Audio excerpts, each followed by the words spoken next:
A lot of the talk here has been about the carbon restrictions and how bad they'll hurt the economy and why it's stupid to impose them, and that is all true.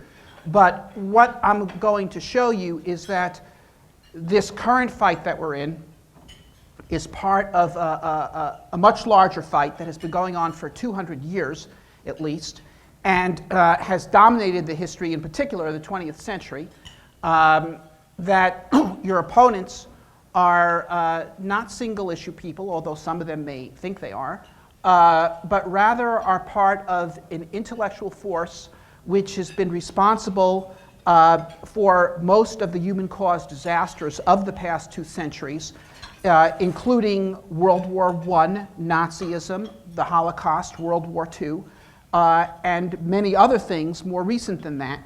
Okay, so I'll begin. In October 1941, on the apparent verge of victory, Adolf Hitler gave a speech in which he said that the laws of existence require uninterrupted killing so that the better may live. Okay. That is, according to Hitler, genocide was necessary, not because of hatred or anything of the sort, by no means. It was necessary because the earth has insufficient carrying capacity for everyone. And so some must be eliminated. Okay, and I'll come back to that speech in that moment in time later in the talk. But suffice to say, at this point, those ideas were not original with Hitler. They have a history that went back considerably before him, and they did not die with the Third Reich. They are very much around today. Okay, so what I'm going to do in this talk is go through the history of this basic idea, starting around 1800, when it made its first clear appearance, and taking it forward briefly through the 19th century, and then on the 20th century, and then particularly dwelling in the post-war period, and then discussing critical issues that we face today and how they relate to this.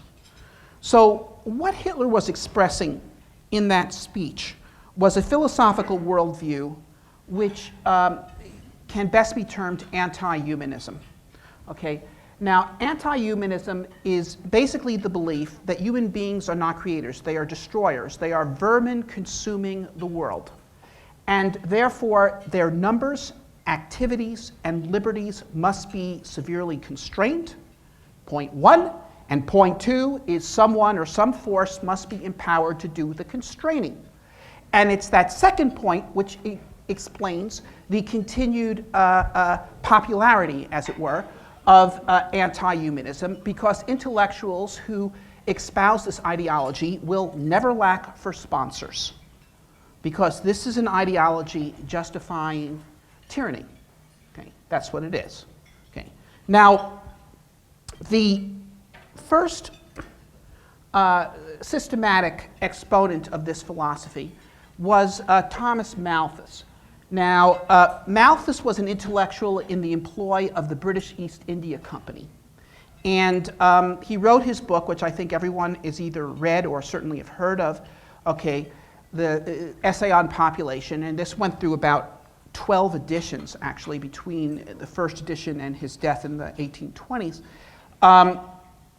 And there he said, population expands geometrically, and food supply expands arithmetically, which means basically very slowly, and therefore population will always tend to outrun food supply, and therefore there will always be starvation, and you shouldn't even try to do anything about it, because if you do try to alleviate the condition of the poor, they will just multiply more, and there will be even more people starving. Now, this theory was developed explicitly for the purpose of justifying the famines that his employer, the East India Company, the horrific famines that they were creating in India through their economic policies of taxation and rack renting and similar practices. And it was subsequently used to justify the so-called famine in Ireland and the refusal of the British government to provide any relief, and in fact, just efforts to stop relief. And the Malthus's own student, Trevelyan, was in charge of the administration of Ireland during this horrific famine. This is a contemporary,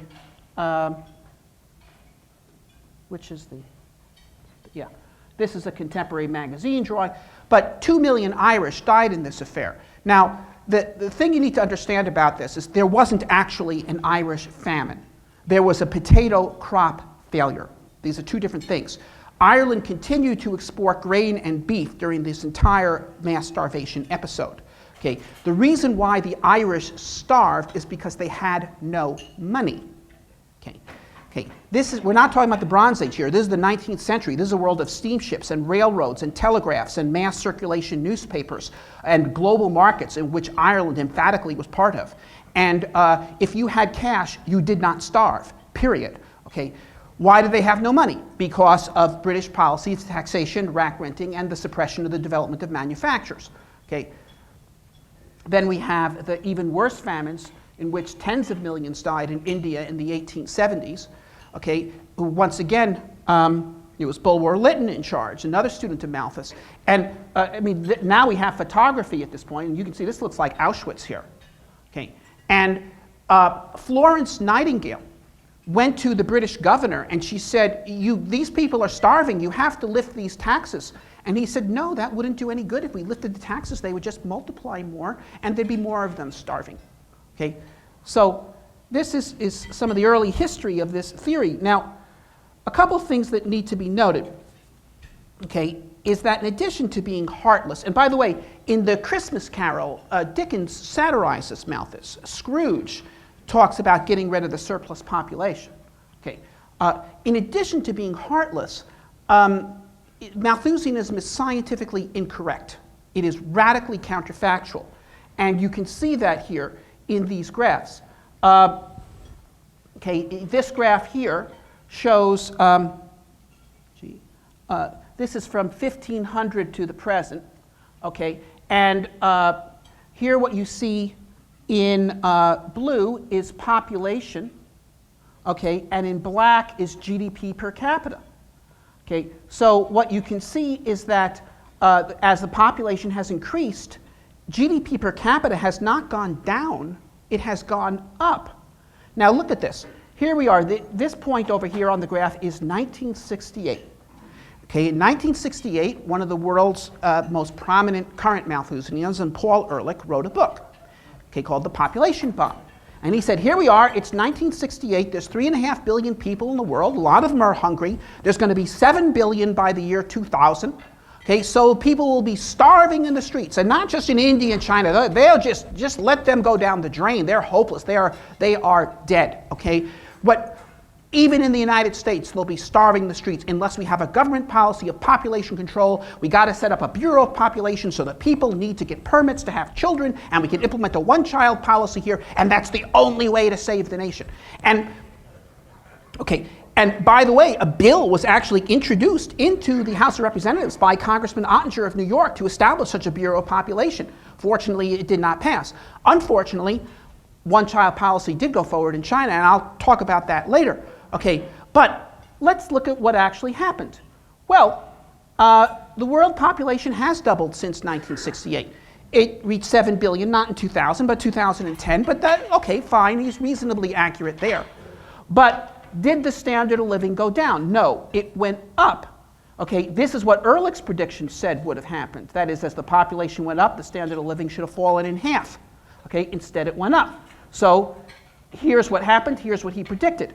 Well, okay, anybody has the right to be wrong in predicting the future.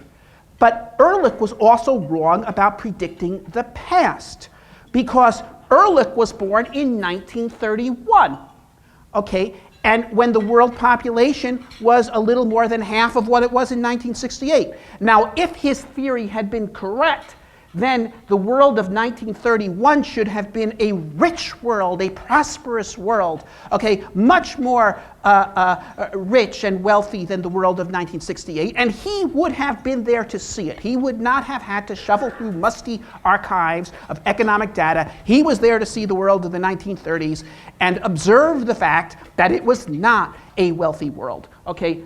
Okay, but his theory predicts this. This, of course, is what the 1930s actually looked like.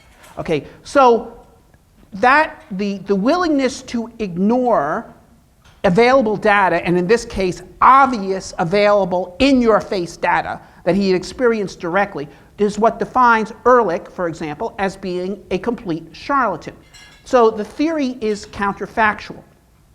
But why is it counterfactual? I mean, to a naive person, it might seem to make sense. Well, the more people there are, the less there will be to go around. Okay, not so. Okay, one reason that immediately comes to mind is every mouth comes with a pair of hands. So the more people there are, the more producers there are. Well, if that was all there were to it, it'd be a wash. More people, less people, it's all the same. But the more people there are, the more inventors there are. Okay? And inventions are cumulative in character. And furthermore, the more people there are, the larger the market is, and therefore the easier it is to find investors to put inventions into practice, to start manufacturing them, to create things. Also, the more people there are, the easier it is to build essential infrastructure, roads, bridges, airports, ports, etc. Okay, etc. So we live today much richer than any previous generation because of the high population of the world. And not just because of the high population of the world today, working together, the tremendous division of labor, the tremendous world market that allows for rapid investment. Okay, we live much better today because of all the people that have lived in the past. I mean, imagine if Malthus had been able to determine policy and reality in the 1800s, and they had imposed a zero population growth policy in the year 1800 effectively, and so that there were half as many people in the world in the 1800s as they actually were. Well, they would have used a bit less coal, but we're not hurting for the coal that they used. But if you get rid of half the people that were around in the 1800s, okay, I'll take two good examples. We can get rid of either Thomas Edison or Louis Pasteur. Take your pick. Okay, either give up electricity or give up modern medicine, one or the other. Okay, so that is what this amounts to. Now, however, because the theory was convenient, it was and continued to be promoted through academia, through newspapers, and so forth. Now, the situation gets worse post-Darwin, because what happens is the anti-humanists come along and they say, well, you know, there's a silver lining here. Because, yeah, sure, there isn't enough to go around and some people are going to have to perish. But who are they? They are the inferior. And by having them perish, this is how the human race will progress. Okay? And so from this you get social Darwinism, you get national social Darwinism, as I will discuss shortly, and eugenics, which is related to both. And now the founder of eugenics was Francis Galton, who was in fact Darwin's cousin. He started this in England, and it spread worldwide. And this is interesting. This is a quote from Galton. Okay, it's very interesting. Say, this is 1873. It says, if we look at the course of nature, one authoritative fact becomes distinctly prominent. Let us make of it what we may. It is that the life of the individual is treated as being of absolutely no importance, while the race is treated as everything, nature being wholly careless of the former except as a contributor to the maintenance of the evolution of the latter. So right in this sentence you can see foreshadowed the hell of 20th century collectivism. Okay? The value of the individual is nothing except compared to the value of the race. Okay? Now, this spread all over the world and it had influence in many countries. I'm going to focus on the two most important, which were Germany and the United States. Okay? Now, in Germany, Darwinism was promoted by a man named Ernst Haeckel, which I imagine that most people here will have heard of because he is a significant contributor to 19th century biology. Okay? He is the one who actually coined the phrase that many of you heard in your high school biology textbooks, ontogeny recapitulates phylogeny. He invented the word ecology. Now, the thing about Haeckel you need to understand is that while being a very real biologist, he's not a crank, okay, he was also a pan-German fanatic, and he was also a person of great prestige and great ability as a popularizer. To give you a sense, Origin of Species, first edition, sold 2,000 copies. Books by Haeckel, first runs, would sell 400,000 copies. He was Mr. Science in Germany. Okay? In other words, if you think of Carl Sagan, but you add a lot more prestige as a member of an academy in a country where the academy counts for a lot more than the United States, that's Haeckel. Okay? And he published endless numbers of books, okay, promoting what you might call National Social Darwinism, and he had numerous followers, first in the academy and then in the actual ruling class. So for instance, here's Hellwald. This is his book in 1875, The History of Culture and Its Natural Evolution. This book is dedicated to Haeckel. It says, just as in nature, the struggle for existence is the moving principle of evolution and perfection, in that the weak are worn away and must make room for the strong, so also in world history, the destruction of weaker nations through the stronger is the postulate of progress. Okay? And then, here, 1912, okay, this is General Friedrich Bernhardi, who's the chief intellectual of the German General Staff. Okay, science proves that everywhere the right of the stronger reigns. War is necessary because it eliminates the weak. So this becomes the doctrine, the pseudoscientific doctrine underlying the holy mission of German militarism. Okay, a lot of these ideas, these sound like Nazi ideas, but these people are talking this way before the Nazis. This is before World War I. Hellwald is writing before Hitler's born. Okay, Bernhardi is writing while he's still painting in the garret in Vienna. But these ideas were around, and they motivated World War I. World War I happened because Germany wanted to have a war. Okay, they really did. Okay, that is, Imperial Germany was huge, it was prosperous, it was unthreatened by anybody. They really wanted to have a war because they conceived of displacement of inferior nations by superior nations, meaning them, as the way progress occurs in human history, and they had a holy mission to pursue this. Okay, now, meantime, in the United States, we have eugenics being promoted here, first by Charles Davenport, who was a student of Galton, and then by others who he recruited. Two of the most notable are Madison Grant, who's vice president of the Immigration Restriction League. He wrote this fantastic bestseller, The Passing of the Great Race, in 1916. And Henry Fairfield Osborn, who was the nephew of J.P. Morgan. He was also the president of the American Museum of Natural History in New York City for about 3 decades, from 1900 to about 1930 something. Okay, now, how this was promoted here was through IQ tests. In World War I, all US Army recruits were given IQ tests. Okay, so this was the first mass application of IQ tests. Now, these tests were given in English, and they were composed of questions like, who plays third base for the Detroit Tigers? Okay, okay. And the, now, amazingly, I'm sure you're shocked to hear that native-born Americans did much better on these tests than immigrants did. Okay? And here is some of the data, and this is data that was presented to Congress in 1921. And it shows how different groups of people did on the IQ test. And the native-born Americans did the best. And immigrants who'd been in this country for a number of decades, like Scandinavians, did somewhat worse. And then finally, the more recent immigrants, which are the Poles and the Jews and the Russians, the Italians and the Greeks, did terrible. Now, furthermore, they discovered that if you take one of these more recent immigrant groups, say the Poles, the ones that came over 20 years ago did better on the test than the ones that just came over last year. Okay, now you may think that's because maybe they had picked up English and they picked up a little bit of baseball. No, it's because the ones that came over 20 years ago may have been dumb, but they were the best of the lot. Now we're scraping the bottom of the barrel. And and they used this to argue that the US faced a crisis of mental degeneration unless immigrants from these inferior nations were stopped. Okay?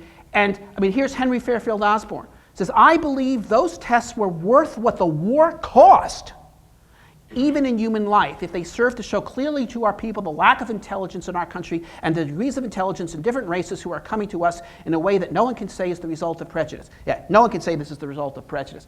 Okay, we've learned once and for all that the Negro is not like us. So in regard to many races and subraces of Europe, we have learned that some we believe possessed of an order of intelligence perhaps superior to ours, i.e. Jews, were in fact far superior. Okay, we'll come back to Osborne later. Anyway, on the basis of these tests, racist immigration laws were passed in the United States, blocking immigration from Southern and Central Europe and from and Eastern Europe and Jews. And well, we'll get up to and that later. It might be good to just stop and have a snapshot of the eugenics movement. A great snapshot is having a look at the Third International Congress of Eugenics, which was held at the American Museum of Natural History in 1932, August. Okay, who was there? First of all, you got the social register crowd, Harrimans, Roosevelts, Osbornes, Dodges, and so forth. Okay, you have the intellectuals, Madison Grant, Davenport, Osborne, and his nephew Frederick Osborne, who we'll meet in the post-war era, and others. Major Leonard Darwin, who's the son of Charles Darwin, Margaret Sanger, the birth control leader. Herman Muller, he is an interesting fellow. Most of these people are radical right-wing. Muller is different. He's a communist. And he's not just some professor who took out a party card so he can get to go to the cool parties in the village. Okay, he knew Stalin. Okay, he was close to the highest levels of the Comintern. And there's a really strange thing about him. He went up to Stalin with a book suggesting the Soviet Union institute controlled breeding of its own population, with only the 1% of the most superior Soviet males being allowed to inseminate all the women and the others being shunted aside, and then they could breed superior people by doing this. And Stalin thought he was nuts and ordered him killed. But he had friends in the NKVD, and he managed to get out and come to the United States, where he later became the university mentor of Carl Sagan. And he also helped found the first sperm bank. Okay, so he's an odd duck. Okay, but then the stars of the show are the heads of the German Society for Racial Hygiene, including Alfred Plotz, Eugen Fischer, and Ernst Rudin. Rudin, a couple of years later, would write the Nazi laws concerning Jews and make outlawing sexual intercourse between Jews and Aryans and so forth. And he also set up the T4 program, which was the first extermination program in Germany.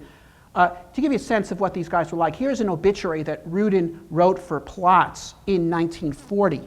He said, "It is tragic that Plotz did not live to see the solution to the problem of understanding and cooperation of the Nordic races, when he believed so ardently in the purposeful leadership of Adolf Hitler and his wholly national and international racial hygienic mission. But let us be a consolation to us that until his last breath he maintained an unshakable hope of victory of conquest of the German race, and that in the ensuing peace there would follow a victory in racial hygiene." So, as a result of these people, okay, all nations agreed not to admit Jews fleeing Nazi Germany. During the 30s, if you were Jewish, you could get out of Germany. Not with your property, but you could get out. The Germans were willing to let you leave. The problem was finding a place that would let you in. Okay? And so here are Jews on the St. Louis, 1939. Okay? Had escaped Germany. They're on their way to America. They looked pretty happy. When they got here, the ship was turned back. Okay? And some of those people on that previous slide wrote op-eds in newspapers like the Washington Post in May 1939 saying, "Don't let them in. Don't let them in." Okay, now let's talk about the Nazis themselves. Okay, now a couple of things you need to know about the Nazis. First of all, the Nazis were ardent in maintaining that they were not bigots. They were scientists. Okay, here's Rudolf Hess. "National Socialism is nothing but applied biology." And once again, Hitler, the quote that I gave you. Second thing that you have to know is that the Nazi Holocaust, first of all, was much larger than most people know. It was not just, they certainly killed 6 million Jews, but they also killed about 40 million other people, including Russians, Ukrainians, Belarusians, Greeks, and so forth. in particular. And the plan was to completely exterminate the Slavic race, at least as far as the Urals. The Jews were just the first on the list. Now, something else you need to know about this. This was popular. Okay. It is simply not true that the crimes of the Nazis were done behind the back of the German nation. That's just nonsense. It's utterly false. There were over 10,000 killing centers in the Third Reich. There were over 1 million people employed in the project. Okay, the entire German army on the Eastern Front was involved in massacres and deportations on an extraordinary scale. In the same month that Hitler gave this speech, he sent an order to every soldier and army group north that the entire population of the city of Leningrad was to be exterminated. That's 3 million people. That order went to every soldier in Army Group North. There's 1/3 of the German army on the Eastern Front. Everybody knew somebody who was involved in this, okay? But it was supported, okay? I mean, to me, the most frightening of these pictures is actually this one. Okay, these nice German girls here all cheering this thing on, okay? And the moral inversion that this implies. And actually, if you read some of the memoirs of some of these people, you see who were not originally Nazis but gradually got turned. For instance, this famous memoir of this one girl who went to an elite school in Berlin and where there were businessmen's daughters going there, including Jewish girls, and some of them were her friends, and initially she tried to stick by them. But gradually she came to understand that her sympathy for her Jewish friends did not represent principle but weakness. Okay, that really her duty required to harden her heart, okay, and do what is necessary. Okay, now, during the war in the United States, the eugenicists had to essentially go underground. They had to shut up because what they were saying was too closely resembling Nazi propaganda. And for instance, the Harrimans, who were funding the Eugenics Records Office in Cold Spring Harbor, changed its name to the Genetics Records Office. They fired Davenport, and they brought in real scientists, and they shifted it. Okay. A few of them who didn't get the message got busted by the FBI as Nazi subversives. But most of them did. They got cool, they shut up, and waited for the war to end. And then after the war, though, they emerge again. This time, of course, it's no longer possible to talk about getting rid of populations because they're not Nordic enough. Instead, they start talking about overpopulation due to resource depletion and environmental damage. And by the way, I should mention that these people were into environmentalism even before this. For example, if you go to the Redwood Forest today, okay, you will find a plaque there to Madison Grant and Henry Fairfield Osborn for starting the Save the Redwoods League. Okay, they were already into it, but it was a somewhat minor affair. It is Osborn's son, Fairfield Osborn, who writes the bestseller Our Plundered Planet in 1948, which launches the post-war environmental movement on a larger scale. Okay, but then in the 50s, they launched this thing called the Campaign to Stop the Population Explosion, which was conducted mostly through full-page newspaper ads in the New York Times, Washington Post, and other publications, warning of the population explosion and how it was threatening us with proliferations of Catholics, criminals, and communists. Okay. Now, this was still largely viewed as a right-wing movement, but this began to change with the campaign against DDT. Okay. Now, people in this audience know a lot about this DDT fraud, but just briefly, DDT was introduced by the US Army as a secret weapon in World War II to fight German biological warfare. Okay. Starting in the city of Naples, the Germans had deployed the sanitation system of the city as they pulled out, causing a mass epidemic of typhus to slow down the Allies. And that's when they brought in the DDT and they put out the epidemic. And then the Germans flooded the Pontine Marshes, which was one of Mussolini's few successful projects, was draining the Pontine Marshes, which is actually the place the word malaria comes from. It was so malarious. They flooded it to have the mosquitoes reappear and stop the Allied advance. And we sent over the crop dusters and that settled that. And then after the victory, it was used to save millions of people in concentration camps and other devastated locations from insect-borne diseases. And then after the war, it was used systematically to wipe out malaria in the American South and Southern Europe and South Asia and a number of other places. And according to the National Academy of Sciences, by 1970, these campaigns had saved 500 million lives. Okay. Now here is the thoughts on that from Alexander King, who's the founder of the Club of Rome. Okay. In retrospect, he said, my own doubts came when DDT was introduced into Guyana. Within 2 years, it had almost eliminated malaria. So my chief quarrel with DDT in hindsight is that it's greatly added to the population problem. And you can find other statements on this. Aldous Huxley, Brave New World Revisited, 1958, warns of the danger of DDT causing population explosion. That, by the way, is the year that Rachel Carson was given the contract to write Silent Spring, which did not appear until 62. Okay. Now, of course, you're not going to convince the American public to ban DDT in order to kill Africans. Okay, you're going to convince them to do it to save the world and the wildlife and all this, and Carson was able to put that over. Okay, but the actual data from the Audubon Society, no less, shows that during the DDT years, US bird populations had actually increased on average by a factor of 4. And you want to know why? Because of DDT. Because the main source of bird mortality in the wild is insect-borne diseases. Okay.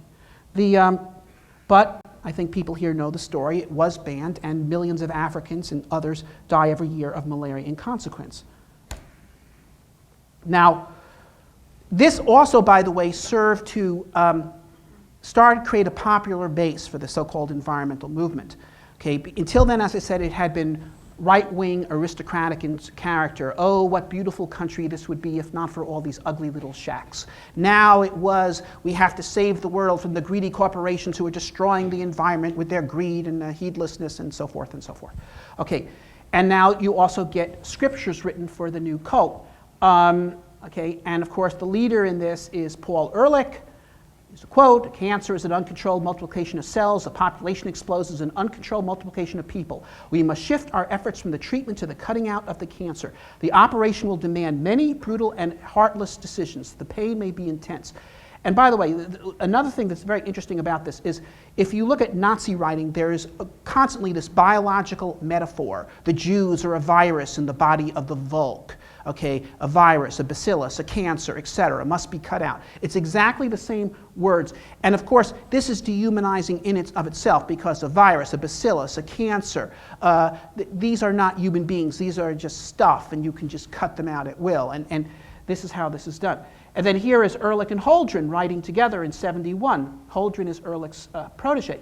This is President Obama's science advisor currently. Okay. When a population of organisms grows in a finite environment, sooner or later it will encounter a resource limit. This phenomenon, described by ecologists as reaching the carrying capacity of the environment, once again, same Nazi concept, okay, applies to bacteria on a culture dish, to fruit flies in a jar of agar, and to buffalo on a prairie. It must also apply to man on this finite planet. Okay, we're just so many fruit flies in the jar, and the wise overseers must limit our numbers in order that we don't multiply ourselves too much. And by the way, you'll also notice the finite planet thing here. Now you know why Holdren is trying to wreck the American space program.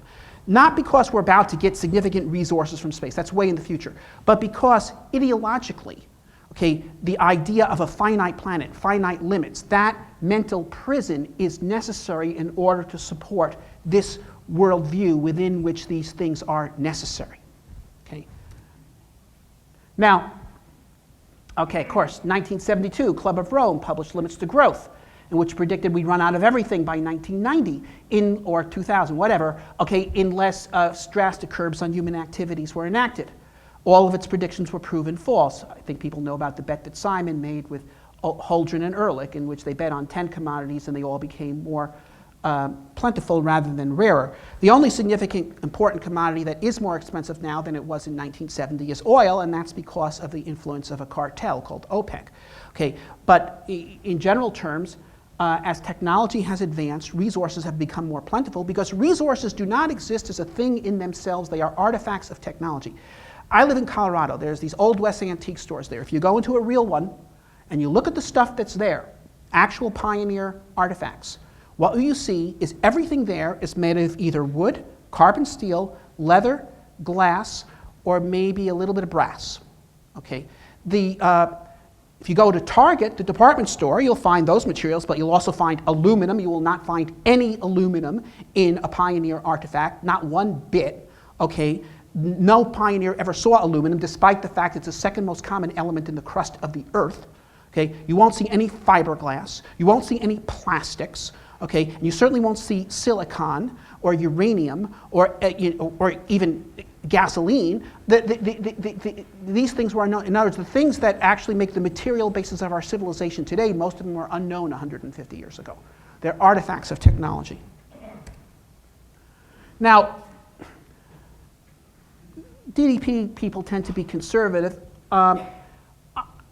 You should know that this phenomenon of anti-humanism has tended to migrate from left to right and right to left and here and there. The categories of left and right are not invariant with respect to this debate. But up until 1970 or so, most of the American left had actually been anti-Malthusian. And look, here's Woody Guthrie, the radical leftist songwriter, 1941. Roll on, Columbia, roll on. Your power's turning our darkness to dawn. Okay, it's in praise of hydroelectric dams. But what happened was, circa 1970, the anti-war movement was running out of steam, and the leaders of the leftist groups were looking for some other cause to latch onto. Environmentalism was being massively promoted, Earth Day, and they said that's the bandwagon we had to get on. There were some dissenting voices, but they were basically shouted down or shown the door, and the left became Malthusian in this country, and therefore providing large numbers of ground forces, organizers, and so forth. Okay, after DDT, the first key leftist mass issue of this sort was nuclear power. Now, as I mentioned last night when I accepted the award, you have to wonder, why do they focus so vociferously on nuclear power of all things? Okay. Well, it's because nuclear power represents this incredible energy resource. I mean, if you if you took all the oil and coal and natural gas that is known to exist in the world, and admittedly that's not all the stuff that there is, but if we just take that as a basis for our understanding, and you priced it on basis of its energy at 7 cents per kilowatt hour and divided by the current world population, this is your share, okay? That is, if you take all these fossil fuels and you add them up and you divide it by the world population, this is your share of the common heritage of mankind, something on the order of $200,000. Okay? If we take uranium with reprocessing, your share is $4 million. If you add to that thorium, it's $22 million. So this is what they're asking you to give up. Now, so, they say we have to stop fossil fuels and economic growth because it's smoking up the world and it's going to run out. Well, here's nuclear power. No smoke and it won't run out. That's why they hate it. Because it threatens to destroy a problem they needed to have. They need to construct a mental prison in which resources are limited and therefore human activities must be limited. Therefore, technologies that open resources are viewed hostilely. They wreck the prison. Okay, now, population control. Okay, the most effective argument that the population controllers had in the 1960s was that it would help the Cold War. During the Cold War, of course, if you wanted to sell anything, whether it's more money for teachers or moon programs, you pose it as this is the way to win the Cold War. Okay. So they argued that the growing populations in the third world would provide the cannon fodder for the communist world revolution, and so US foreign policy had to be to suppress this. And so on the basis of this, they managed to ram through Congress Title 10, 1966, which linked US foreign aid to population control programs being instituted in the recipient countries. And this went into action as soon as 1967. 1967, there was a famine in India. Indira Gandhi comes over here begging for grain shipments. Johnson administration says to her, not unless you impose population control programs. And she capitulated to that, and it happened. Now, and then after that to a multitude of other third world countries. Now, there's some things you need to know about these programs. These programs are not to empower women. No, not at all. Quite the opposite. Okay, these programs, okay, they have quotas. Quotas from the US to the recipient nation. You have to have so many sterilizations, abortions, etc. In order to make the grade. The quotas are then distributed from the capital to the various provincial governments and then to the action squads. So they're top-down dictatorial. They're done with quotas. They are dishonest. That is, acceptors are, that is the women in general, who they're trying to get to sterilize them. They're lied to. They're told, oh, this is just a temporary measure, or things like this. They're coercive. In some cases, for instance, Indonesia, it was done by force. In India, in some cases, it was done with the help of tanks, aircraft, and artillery. They are cruel and abusive of human dignity and human rights. Some cases, it's done to women who are lying in a bed after they've had babies, and she doesn't know what's going on. They come in tire tubes. Okay, they're racist. Okay, they're racist both in the large, that is, the program as a whole is racist because basically this is the white world attempting to reduce the population growth of the dark world, but they're also racist in the small, in that within each of these countries there typically is a more powerful race that has despised under races within the country. So for instance, in India, where the government's controlled by high caste Brahmins, the people that get stuck are the untouchables. In Peru, the Hispaniards, the actual descendants of the conquistadors, they're the ones who impose the population control on the Andean people. In Sri Lanka, it's the Sringhalese doing it to the Tamils. And in Africa, it's tribe A who controls the government doing to tribe B who they've always hated. Okay, and they're irresponsible. Okay, that is, these programs use readily equipment that has been banned in the United States or in Europe. Things like the Dalkhan shield, for example, that resulted in many IUDs that resulted in the loss of fertility of American women, things that have become impossible to sell here because of lawsuits. This stuff is inferior equipment, unsterilized equipment. It just gets sold willy-nilly over there, which, by the way, creates a financial base for the lobby for the continuation of these programs. So these things are utterly horrific. Now, there is one country, however, where you can't really blame it on the US State Department. Okay, you really have to hold the leaders there to account, and this, of course, is China. Okay, now, 1978, Sung Jian, who was a high-level Chinese bureaucrat in the missile program, he traveled to a conference in Finland on control systems theory, and the Club of Rome was there in force, and he picked up a number of their studies. The Club of Rome was into computer systems analysis, of analyzing all the economies of the world and how the resources were moving around and when they'd all run out. Okay, they had these whole global economic resource models. They could make these very authoritative predictions because they had a computer. And so he picked up a bunch of this stuff, and he went back to China. He published it all under his own name and was acclaimed a genius. And the Communist Party decided to adopt this as a program. They adopted the one-child policy. Now, the thing you need to understand about the one-child policy is that it's not just bad because here's the government telling you you can only have one child and gee, you'd rather have 2 or 3. No, it's much worse than that. Because what actually happens in real life is that people do have a second child. It happens, okay? So the question is, what happens next? Okay, well, if you're a Communist Party bureaucrat or a wealthy tycoon, you can get out of this by a $2,000 payment. Okay, but if you're a peasant, that is an impossible sum. Okay, so what happens next? Well, unless you've shown you've been a very, very good boy and a good snoop on your neighbors and you do favors for, the secret police, the child will be taken away from you and brought to an orphanage, so-called, where they have places called dying rooms. Okay, and this is a little 2-year-old girl in a dying room in a Chinese orphanage. This is a picture taken by a British journalist, and where they're done away with. And according to Chinese dissident, over 100 million baby girls have been disposed of in this manner. That's what this policy is. And of course, the worst is naturally Africa, where they don't even have governments that are worth talking about as such. And now, in Africa, first of all, To the extent that these countries have any indigenous medical system, it has been wrecked by the population control programs, because they can go in there, they can pay the doctors and nurses more and hire them out of real hospitals into population control clinics. Okay?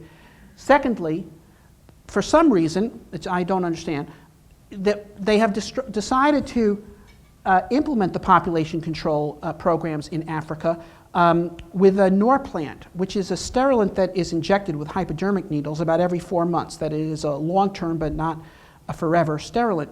And they give these needles out over the counter to illiterate women who are unacquainted with the germ theory of disease. And so these needles, which are worth about $1, which is a day's pay for these people, are reused. And according to the World Health Organization, which is not a conservative organization, the widespread distribution of tens of millions of needles in this manner by these organizations has contributed to the widespread spread of AIDS in Africa. Now then, of course, we have the anti-genetic modified food movement. Now this actually originates in Europe, in particular Germany. Another oddity of the Nazi movement is food fetishism. They were into organic foods. They were all into this stuff. Himmler, Hitler, all this, vegetarians. And they even had organic gardens at the concentration camps so people wouldn't have to eat modern foods. And so a man named August Hausleiter, who had been a Nazi since 1923, founded the German Green Party in 1980. And one of their primary issues was the organic food, and in particular opposition to the genetically modified foods. And as a result of pressure from the German Green Party and sister Green Parties in other European nations, they got the European Union to refuse food imports from third world countries that use genetically modified crops. And this forced many of these countries not to use these crops. And so crops like golden rice, which are enriched in beta-carotene, vitamin A, that would prevent serious vitamin deficiencies among poor people who are mostly limited to cereals in their diets, have not been used, and millions of people die, go blind, you name it, because of this. And now let's get to the issue of the day, which is the limiting humanity's access to fuel. Okay, now you have to understand that limiting fuel, okay, or driving up the price of fuel is a crime against humanity. Okay, here is a graph that you can look at. This shows fuel prices in blue and US unemployment rates in purple. You can see every time the price of oil jumps up, US unemployment rates jump up very sharply within a few months afterwards. Happened in 73, 74, happened in 79, happened in a smaller way in the Iraq wars of 91 and 2001, and in a huge way in 2008. Okay, now these price spikes were all imposed by OPEC. Here is a graph showing oil production. Okay, this one here is U.S. oil production. Okay, the red is non-OPEC, non-U.S. oil production, and the third is OPEC oil production in blue. Now what you can see, first of all here, the United States, oil production peaks in 1971. Guess why? That's when the Environmental Protection Agency goes into action. Before 1971, okay, here it is, 9.6 million barrels a day in 1971. Okay, from 1859 to 1971, we're increasing at a rate of 3% a year. Had we continued to increase at that same rate, this would be our production today. And that may seem like a wild idea, except when you notice the fact that the other non-OPEC countries did exactly that over the same period. Okay, now here's OPEC, okay, increasing sharply from the end of World War II up till 1973, when they take control of the oil concessions from the Seven Sisters. Since 1973, they have not increased production at all. It's 30 million barrels a day in 1973 is 30 million barrels a day today. That's incredible. The world economy's tripled in size since 1973.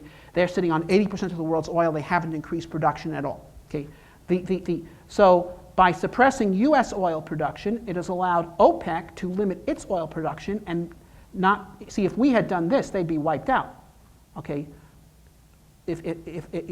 So this has forced up the price of oil, and which is a huge regressive tax on the world economy. It's, you know, price of oil goes up here, it goes to $3.50 a gallon of gasoline. To you, that's a nuisance. To a person in Kenya or somewhere like that, that's fatal.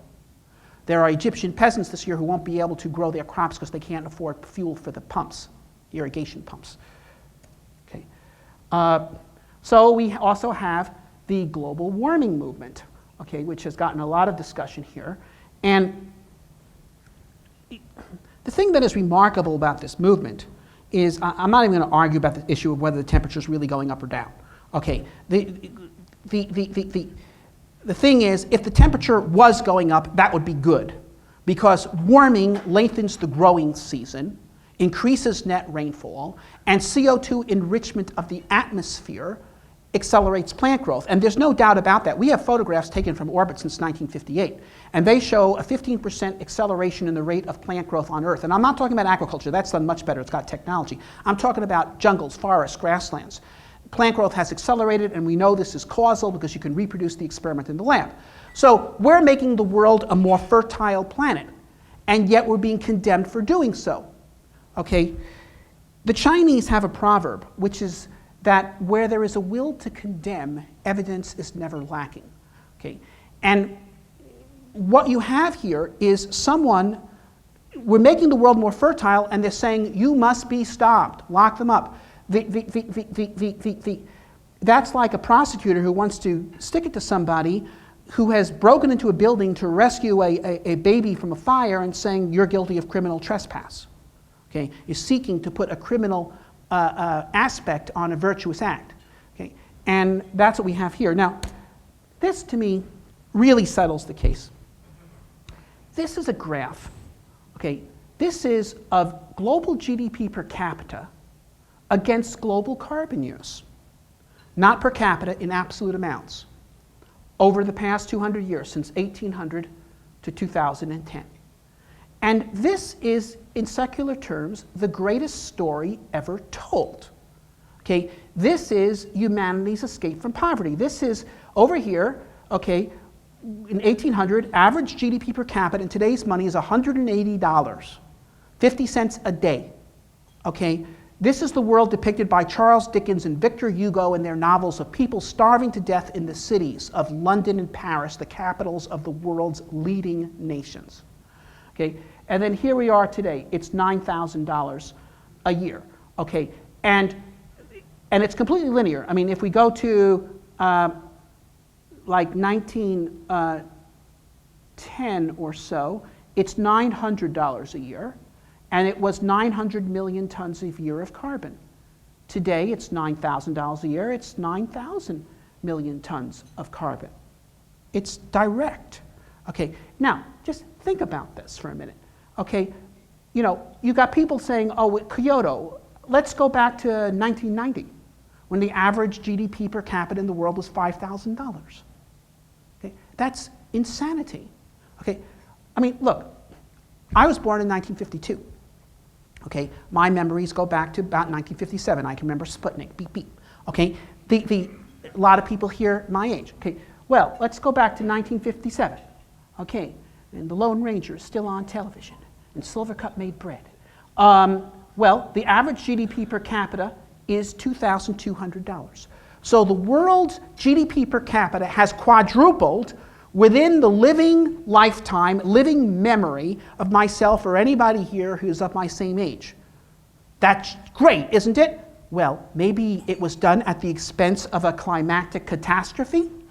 Okay, well, a lot of people here my age, but for those youngsters who don't know what it was like in the 1950s, let me tell you. When I was a boy, the weather was about the same as it is today. Okay, okay. So this is just insanity. And then finally, there's another aspect to this, which is the cultic aspect, okay, most forcefully exemplified by, for instance, Al Gore, which is that they do not merely want to reduce living standards by imposing these policies and enhance the bureaucratic regulatory powers of government through giving them the authority to impose such regulations. They wish to create a movement around these ideas. The movement is ultimately the most important thing. So here's Al Gore. Just listen to this. He says, the climate crisis also offers us the chance to experience what very few generations in history have had. The privilege of knowing, gnosis, okay, a generational mission, the exhilaration of a compelling moral purpose, a shared and unifying cause, the thrill of being forced by circumstances to put aside the pettiness and conflicts that so often stifle the restless human need for transcendence, the opportunity to rise. When we rise, we will experience an epiphany as we discover the crisis is not really about politics at all. It's a moral and spiritual mission. Okay, join the herd. And there's what you have it, okay? I mean, if you can create a movement, you can create a mob, you can do anything. All right, so to summarize, ideas have consequences, okay? And if the idea is accepted that the world's resources are fixed, then each new life is unwelcome. Each regulated act or thought is a menace. Every person is fundamentally the enemy of every other person. Each race or nation the enemy of every other race or nation. The ultimate outcome of such a worldview can only be enforced stagnation, tyranny, war, and genocide. I mean, just think about this for a moment. Think about this.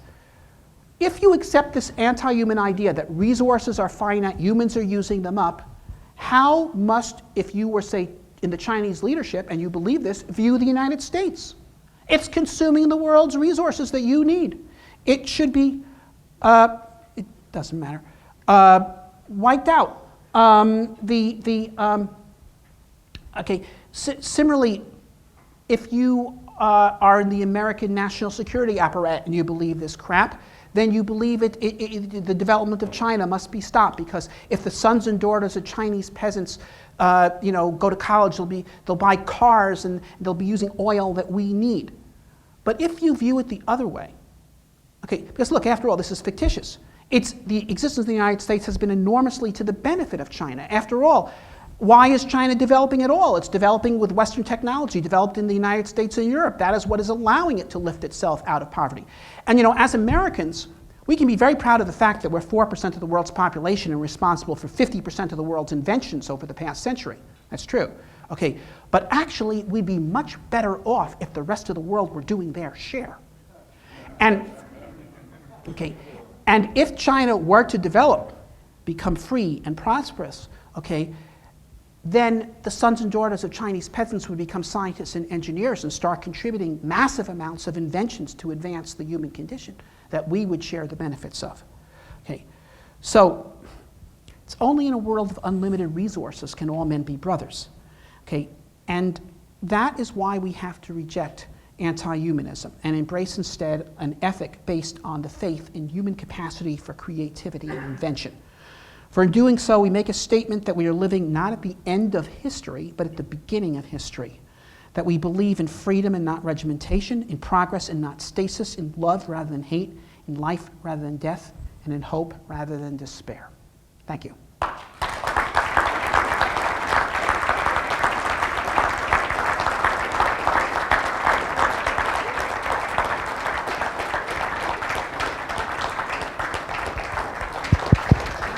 Is there time for a question or two? Yeah, we have time for a question or two. All right, let's have a question or two. I'll bring the microphone to you if you raise your hand if you'd like to ask a question.